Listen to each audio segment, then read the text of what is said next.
ॐ जननीं शारदां देवीं रामकृष्णं जगद्गुरुं पादपद्मे तयोः श्रित्वा प्रणमामि मुहुर्मुहुः। नमः श्रीयतिराजाय विवेकानन्दसूरये सच्चित्सुखस्वरूपाय स्वामिने तापहारिणे कालिन्दीफुल्लकमले माधवेन क्रीडारतः ब्रह्मानन्दनमस्तुभ्यं सद्गुरो लोकनायकः। লোকনায়ক স্বামী ব্রহ্মানন্দ। তার স্তবের মধ্যেই এই কথাটি রয়েছে, যেখানে পাশাপাশি বলা হচ্ছে সদ্গুরু লোকনায়ক।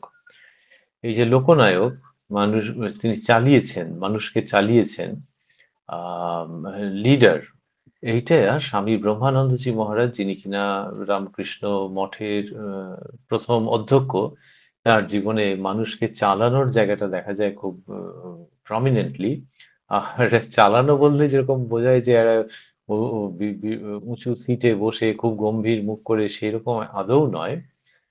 তাকে এক এক সময় দেখলে মানুষে মানে বিভোর হয়ে যাচ্ছে যে একে দেখা মানেই তো ভগবানকে দর্শন করা।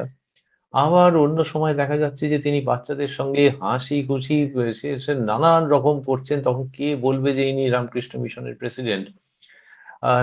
অন্য সময় দেখা যাবে যে একেবারে সমাধিস্থ অবস্থাও নয়, বাচ্চাদের সঙ্গে ইয়ার্কি ঠাট্টা করছেন তাও নয়, তার মতো করে বসে আছেন, কিন্তু কিরকম যেন একটা মানে ভেতর দিকে মনটাকে টেনে রেখেছে তার।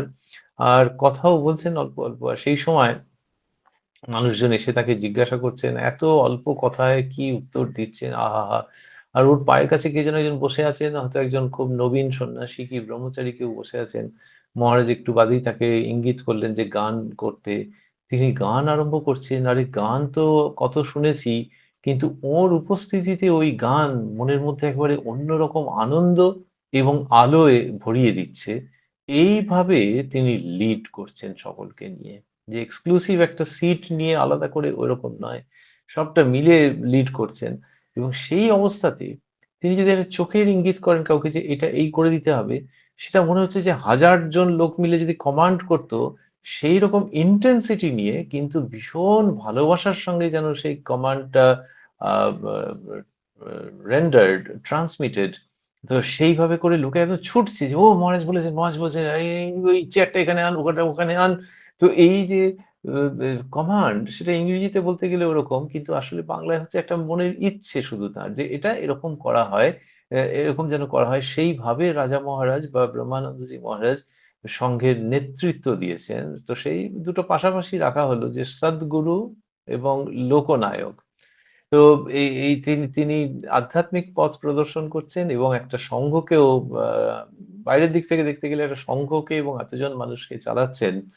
সেই স্বামী ব্রহ্মানন্দজি, যিনি কিনা শ্রীরামকৃষ্ণের চিহ্নিত যে পাঁচজন, ছজন যে ঈশ্বর কোটি, তার মধ্যে পাঁচজন পরবর্তীকালে ত্যাগী সন্তান শ্রীরামকৃষ্ণের, সেই তাদের অন্যতম।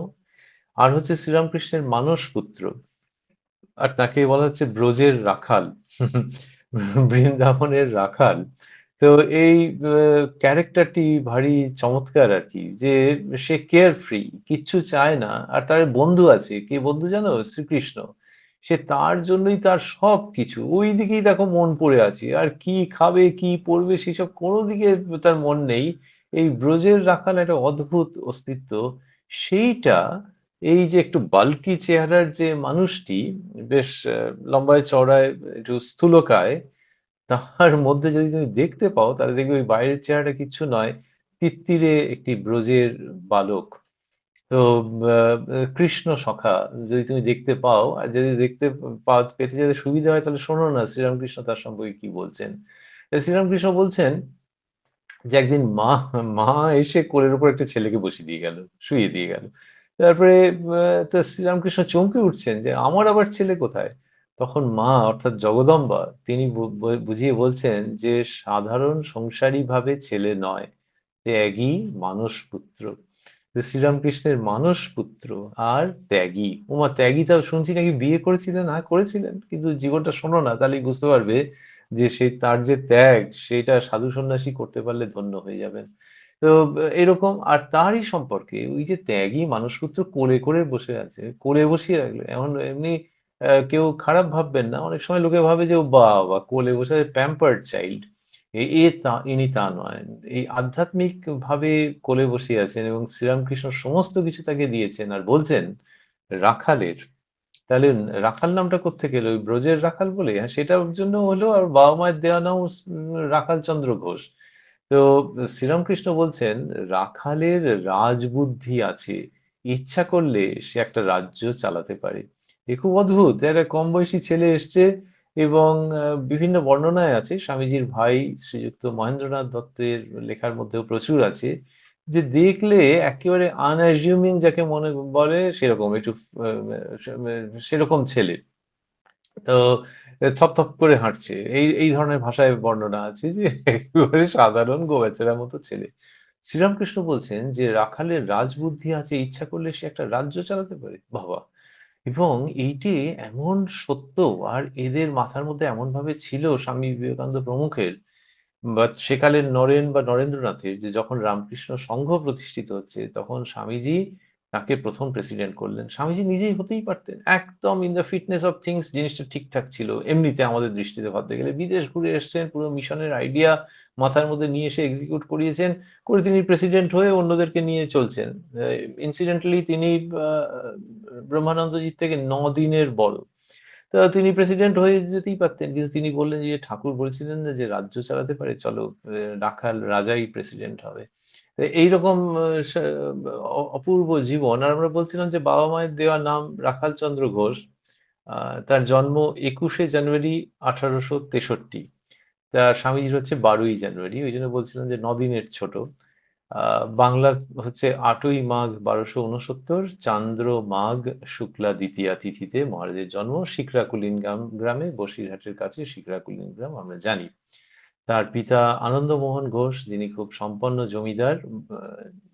জন্মদাত্রী হচ্ছেন কৈলাস কামিনী, যিনি রাজা মহারাজের অল্প বয়সেই গত হন, এবং তারপরে বিমাতা হেমাঙ্গিনী দেবী, তাঁরই স্নেহ যত্নে ইনি বড় হয়ে উঠেছিলেন।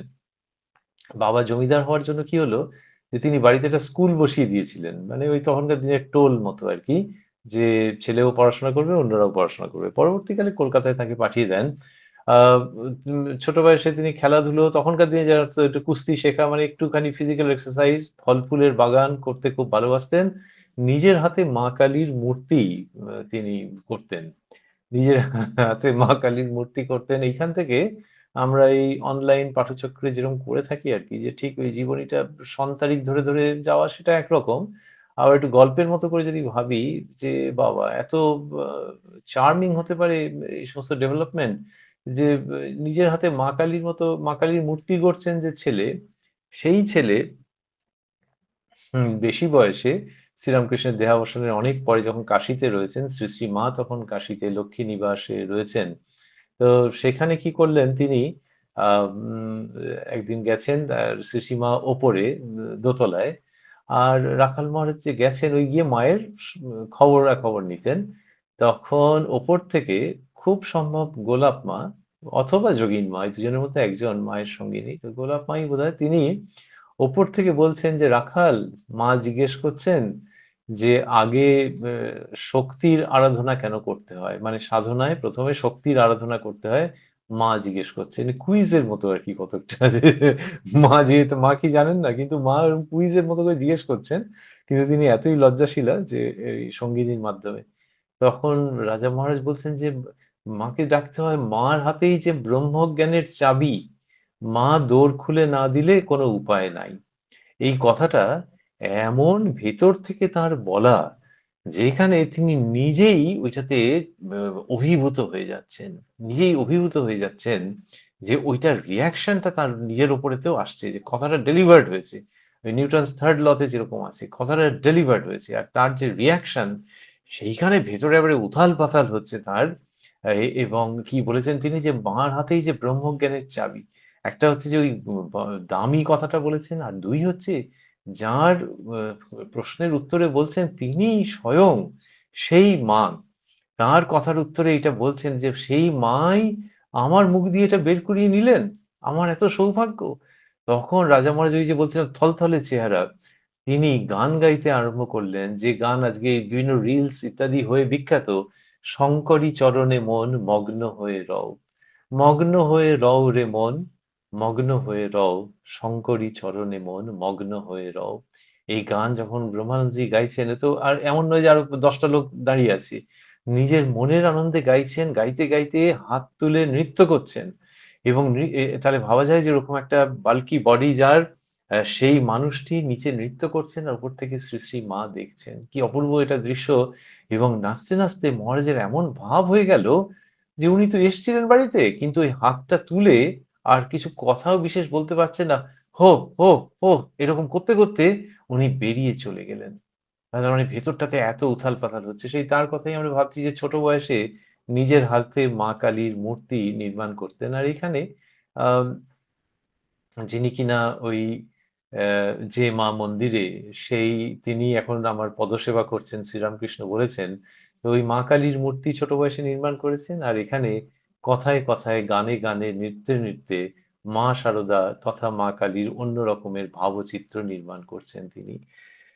বাড়িতে যখন শারদীয়া পুজো হতো, ওই যে বলছিলাম জমিদার বাড়ি, তখন সেই ছেলে একেবারে নিমগ্ন হয়ে থাকতো।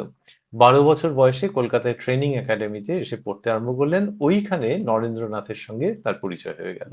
এবং কলকাতাতেও যে কুস্তি লড়তে যাবেন, তো সেই একই জায়গাতে দুজনে মিলে আ কুস্তি লড়তেন এবং সেইখান থেকে নরেন্দ্রনাথের সঙ্গে প্রাণের সম্পর্ক এবং ব্রাহ্ম সমাজেও যাতায়াত করতে আরম্ভ করেছিলেন।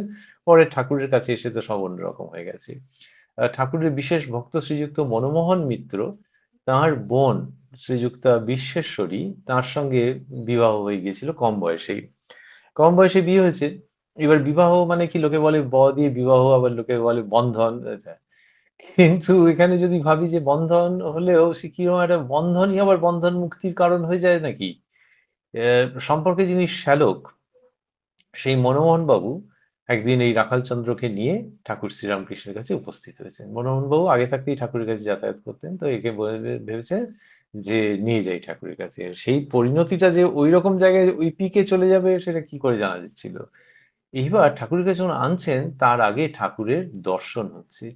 ঠাকুরের দর্শন হচ্ছে এবং তারপরে যখন মনমোহন বাবু নিয়ে গেছেন, ওই ঠাকুর ওই ছেলেকে দেখেই বলছেন সুন্দর আধার। দেখেই বুঝতে পারছেন। এইটা শ্রীরামকৃষ্ণের ছিল তো, যে বাইরে তুমি যা সাজ পোশাক যাই থাকুক না কেন, ভেতরটা তিনি দেখছেন, দেখেই বলছেন সুন্দর আধার। তারপর বলছেন নাম কি? যে শ্রী রাখাল চন্দ্র ঘোষ। এই যেই বলা, শ্রীরামকৃষ্ণ চমকে উঠেছেন, বলছেন সেই নাম, রাখাল, ব্রজের রাখাল। এরকম কেন চমকে উঠলেন? ওই রাখালচন্দ্র আসার আগে তার দর্শন হয়েছে। শ্রীরামকৃষ্ণ বলছেন যে ওই মা যাদেরকে নিয়ে আসেন তাদের আগে দেখিয়ে দেন। কি দর্শন হয়েছে? দর্শন হয়েছে যে গঙ্গা বক্ষে শতদল পদ্ম। শ্রীরামকৃষ্ণ দেখছেন যে গঙ্গা বক্ষে শতদল পদ্ম এবং সেইখানে তার উপরে নূপুর পায়ে নাচছে। নাচছে একটি ছেলে এবং সেই হচ্ছে ব্রজকিশোর শ্রীকৃষ্ণ সখা। তাহলে কৃষ্ণের হাত ধরে নাচছে নূপুর পায়ে এবং গঙ্গাবক্ষে শতদল পদ্ম। কি অপূর্ব সেই চিত্র, যে বাচ্চা ছেলে, অপাপবিদ্ধ কোমলাঙ্গ সেই বালক, পায়ে নূপুর পরা, সে নাচছে। আর তারপরেই ওই মনমোহন দেখো কাকে নিয়ে এসেছে, এবং তাকে জিজ্ঞেস করতে যখন নাম বলছে শ্রী রাখালচন্দ্র ঘোষ, তখন তিনি বলছেন সেই নাম, ব্রজের রাখাল। সেদিনকে অল্প কথাবার্তা হয়েছে। তারপর আসার সময় শ্রীরামকৃষ্ণ বলছেন আবার এসো। তারপরে সেইখান থেকে তখন ঠাকুরের কাছে তার যাতায়াত শুরু। আমরা সংক্ষেপে, সংক্ষেপে ভাববো যে যাতায়াত যে শুরু, এবং ঠাকুরের কাছে এসে তিনি মোল্ডেড হচ্ছেন। এই মোল্ডেড যে হচ্ছেন, অন্যরাও তো হয়েছেন। কিন্তু এর সঙ্গে দেখা যাচ্ছে যে একটা অন্য রকমের ব্যাপার। ঠাকুর যেখানে, যেখানে দরকার তাকে সেরকম, সেরকম ভাবে তৈরি করে দিচ্ছেন। জপ, ধ্যান কিরকম ভাবে করতে হবে এসব বলছেন। আউটওয়ার্ডলি দেখলে আর ৫ জন ছেলে যারা কিনা পরে ত্যাগের জীবন যাপন করেছেন, সেই তাদের কথাই যদি ভাবি সেইরকমই। কিন্তু এর সঙ্গে একটা বিশেষ সম্পর্ক। ঠাকুর নিজেই বলছেন যে তখন রাখালের এমন ভাব ছিল, মানে যখন এসছেন, তখন রাখালের এমন ভাব ছিল ঠিক যেন ৩-৪ বছরের ছেলে। আর কেউ, কেউ দেখেছেন, দেখে শ্রীরামকৃষ্ণ বলছেন এরকম যে মনে হচ্ছে মাই দিচ্ছি। এরকম ভাবে কোলেতে সে বসে আছে। কিন্তু তখন তো একেবারে বাচ্চা তো নয়। কিন্তু এই হচ্ছে অদ্ভুত, অদ্ভুত ব্যাপার, যে তুমি বাইরের থেকে দেখে কিছু বুঝতে পারবে না। কিন্তু ভেতরের ড্রামাতে যদি তুমি ঢোকো, ড্রামা, অন্য শব্দ কি লীলা। সেইটার মধ্যে যদি তুমি ঢোকো, এই কাম গন্ধহীন দিব্য লীলার মধ্যে যদি ঢোকো, তখন বুঝতে পারবে যে ওইটাই আসল। আর শ্রীরামকৃষ্ণ বলছেন, "আমিও ভাবাবিষ্ট হয়ে তাকে ক্ষীরননী খাওয়াতাম, খেলা দিতাম। কত সময় কাঁধেও উঠিয়েছি।" অন্য সময় বলেছেন যে, "রাখালের সাকারের ঘর, নরেনের নিরাকারের।" এই করতে, করতে ঠাকুর শ্রীরামকৃষ্ণের কাছে যে তার যাওয়া আসা, তার থাকা, তাতে রাখালচন্দ্রের পিতৃদেব শ্রীযুক্ত আনন্দমোহন তিনি খুব একটা কিন্তু আপত্তি করেননি। এই ক্ষেত্রে দেখা যায় এবং এইভাবেই চলছিল। চলছিল কিন্তু মনের গতি প্রকৃতি অন্যদিকে ঘুরে যাচ্ছিল। এই সময় তার শাশুড়ি মা তিনি আ যখন নিয়ে এসছেন তার কন্যাকে অর্থ তখন শ্রীরামকৃষ্ণের উক্তি বিস্ময়কর। শ্রীরামকৃষ্ণ কথাবার্তা বলে পাঠিয়ে দিলেন তাদেরকে শ্রী, শ্রী মায়ের কাছে। আর একজনকে দিয়ে বলে পাঠালেন যে টাকা দিয়ে যেন পুত্রবধূর মুখ দেখে। তাহলে এখানে পুত্রবধূ বলছেন। তাহলে একদম সাংসারিক জায়গায় চলে যাচ্ছে। ওই মানুষ সন্তান তো। সেখানে বলছেন পুত্রবধূর মুখ দেখে যেন টাকা দিয়ে দেখে। এই কথা বলছেন। আ আবার দেখা যাচ্ছে সেই রাখালচন্দ্র আর সংসারে থাকতে পারছেন না। ওই যোগীন মহারাজের মতো ঘটনা আরকি। ঠাকুর বললেন যে, "যদি তোর সংসার করতে ইচ্ছে হয় তো বলিস, না ইচ্ছে হলেও বলিস।" এখানেও কতকটা সেইরকম। কিন্তু একেকটা জীবন নিজস্ব স্বকীয়তায় উজ্জ্বল। আর এতটাই ভালোবাসতেন, এই যে আমরা বলছিলাম যে আগলে রাখা সন্তানের মতো, কেউ যদি রাখালচন্দ্রের কোনো দোষ ধরতো, বয়স কম তো, তাহলে যার বয়স বেশি তিনি হয়তো কোনো কারণে তখন ঠাকুর তাড়াতাড়ি প্রোটেক্ট করতেন। বলছেন তিনি, "রাখালের দোষ ধরতে নেই। ও ওর গলা টিপলে দুধ বেরোয়।" তো এইরকম সমস্ত কথা বলছেন মানসপুত্রের জন্য।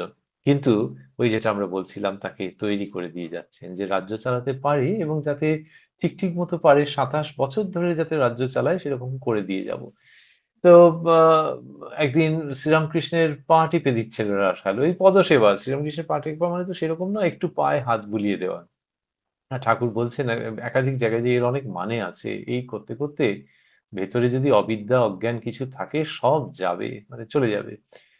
পা টিপতে বা পায়ে একটু হাত বুলিয়ে দিতে রাখাল মহারাজ বাহ্যজ্ঞান শূন্য হয়ে পড়ে গিয়েছিলেন এবং সেটা হচ্ছে কি? এমনি লোকে দেখলে ভাববে যে অজ্ঞান হয়ে গেছে। এখনকার দিনে হয়তো ভাববে এই প্রেশার মাপ, প্রেশার মাপ। কিন্তু শ্রীরামকৃষ্ণ বলছেন পরবর্তীকালে ভক্তদের দেখিয়ে ও ও যে এইখানে বসে পা টিপতে রাখালের ১ম ভাব হয়েছিল। সেলিব্রেট করছেন যে পা টিপতে রাখালের ১ম ভাব হয়েছিল। একদিন নাট মন্দিরে রাখাল মহারাজ বসে আছেন। তাহলে রাখাল মহারাজ, রাজা মহারাজ ওই যে শ্রীরামকৃষ্ণ বলেছেন রাজ্য চালাতে পারে, সেইখান থেকে রাজা মহারাজ নামটি ভক্ত মহলে সু আ পরিচিত এবং প্রচলিত।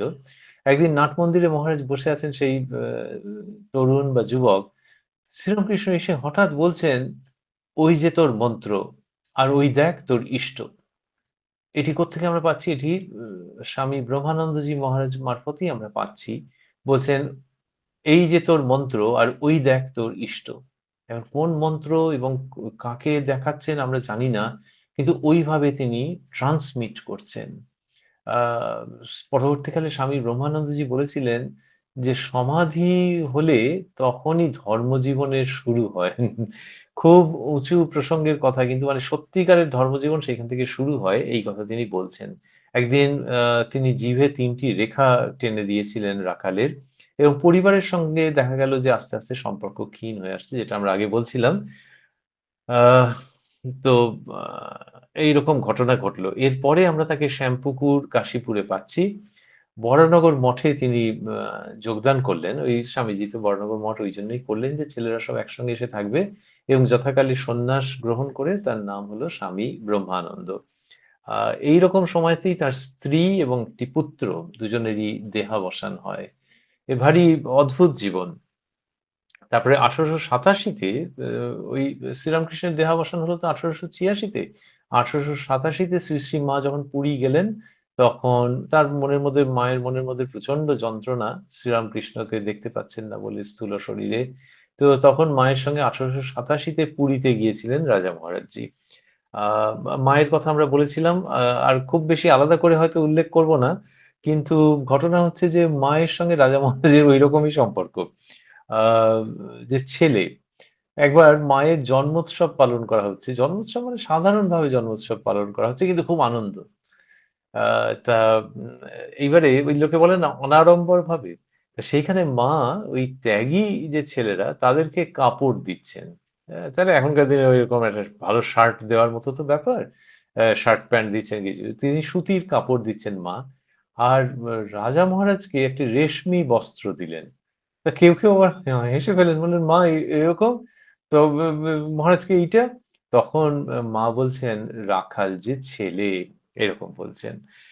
তো আমরা চট করে স্মরণ করে নেব যে মহারাজ তার জীবনে প্রচুর তীর্থ দর্শন করেছেন। উত্তরাখণ্ড, নর্মদা, দ্বারকাধাম, পুষ্কর, বৃন্দাবন, হরিদ্বার, জ্বালামুখী, পুরী, বিস্তৃতভাবে দক্ষিণ ভারত, কামাখ্যা, অযোধ্যা এসব দর্শন করেছেন এবং বিভিন্ন তীর্থে তার অপূর্ব সমস্ত দর্শন হয়েছে, সেগুলো নিজে অল্প অল্প কিছু বলেছেন। ব্যাঙ্গালোরে যখন মহারাজ রয়েছেন তখন সেইখানে ব্যাঙ্গালোর মন্দির বা ব্যাঙ্গালোর মঠ তার হাতে গড়া বলা যেতে পারে। তা সেইখানেতে কি হলো যে রাম নাম যখন হচ্ছে তখন তার প্রত্যক্ষ দর্শন হয় রামচন্দ্র মহাবীরজি, এবং এমন প্রমিনেন্ট সেই দর্শন যে তিনি পরবর্তীকালে বেলুড় মঠে, আমরা এই রামনবমীর কাছাকাছি সময়তে রয়েছি তো এগুলি ভাবতে আনন্দ আছে যে সেইখানে বেলুড় মঠে রাম নামের প্রবর্তন করেন শ্রী শ্রী রাজা মহারাজজি, এবং আজও বহু ভক্ত ওই দিনটিতে মঠে একাদশীর দিন গিয়ে হাজির হচ্ছেন যে রাম নাম হবে, শুনতে কি আনন্দ হয়। পয়লা মে 1897 যখন কলকাতাতে কেন্দ্র হলো, মানে রামকৃষ্ণ মিশন প্রতিষ্ঠিত হলো, রাজা মহারাজজি প্রায় বলরাম মন্দিরে থাকতেন। তো ওই পয়লা মে যখন হলো তখনই তাকে কলকাতা কেন্দ্রের কার্যভার দিয়েছিলেন স্বামী বিবেকানন্দ, এবং পরবর্তীকালে তাকে মঠ মিশনের সভাপতি তিনি করেন, আমরা সেটা উল্লেখ করেছি। 27 বছর তিনি প্রেসিডেন্ট ছিলেন।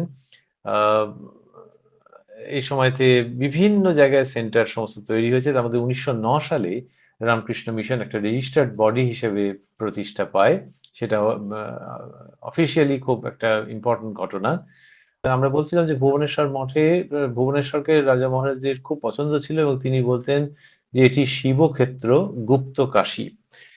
তা তার যে আধ্যাত্মিক অবস্থা সেইটিকে স্মরণ করে বা সেটিকে বিশেষভাবে মানুষের মনোযোগ আকর্ষণ করে স্বামীজি বলেছিলেন যে আধ্যাত্মিকতায় রাজা আমাদের মধ্যে সবচেয়ে বড়, এত বড় কথা বলেছিলেন। এবং আমরা আগে যেটা বলছিলাম যে তিনি বলেছিলেন, মহারাজ বলেছেন যে নির্বিকল্প সমাধির পর ধর্মজীবন আরম্ভ হয়। আমরা তার জীবনটা এইভাবে পরিক্রমা করলাম। শেষের দিকটাতে তার কলেরা হলো, মানে ইহজীবন ত্যাগের যে উপলক্ষ বা যে ইমিডিয়েট কজ, কলেরা হলো, এবং 10ই এপ্রিল 1922-এ 59 বছর বয়সে মহারাজের দেহত্যাগ।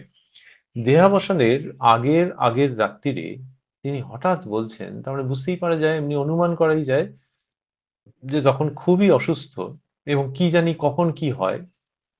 সেই রকম সময়তে তিনি বলছেন অন্য যারা রয়েছে তাদেরকে ডেকে যে ভাবে এমন কিছু দর্শন করছেন, বলছেন, এই যে পূর্ণচন্দ্র রামকৃষ্ণ, আমি ব্রজের রাখাল।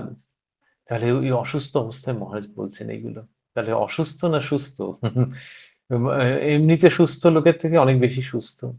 এই যে পূর্ণচন্দ্র রামকৃষ্ণ, আমি ব্রজের রাখাল, দে দে আমায় ঘুঙুর পরিয়ে দে, আমি কৃষ্ণের হাত ধরে নাচবো, ঝুম ঝুম ঝুম ঝুম। কৃষ্ণ এসেছো, কৃষ্ণ কৃষ্ণ, তোরা দেখতে পাচ্ছিস নে? তোদের আহ, চোখ নেই। আহা হা, কি সুন্দর আমার কৃষ্ণ, কমলে কৃষ্ণ, ব্রজের কৃষ্ণ, এ কষ্টের কৃষ্ণ নয়। এবার খেলা শেষ হলো। দেখ দেখ, একটি কচি ছেলে আমার গায়ে হাত বুলোচ্ছে আর বলছে, আয়, চলে আয়। এরকম ভাবে মহারাজের দেহাবসান।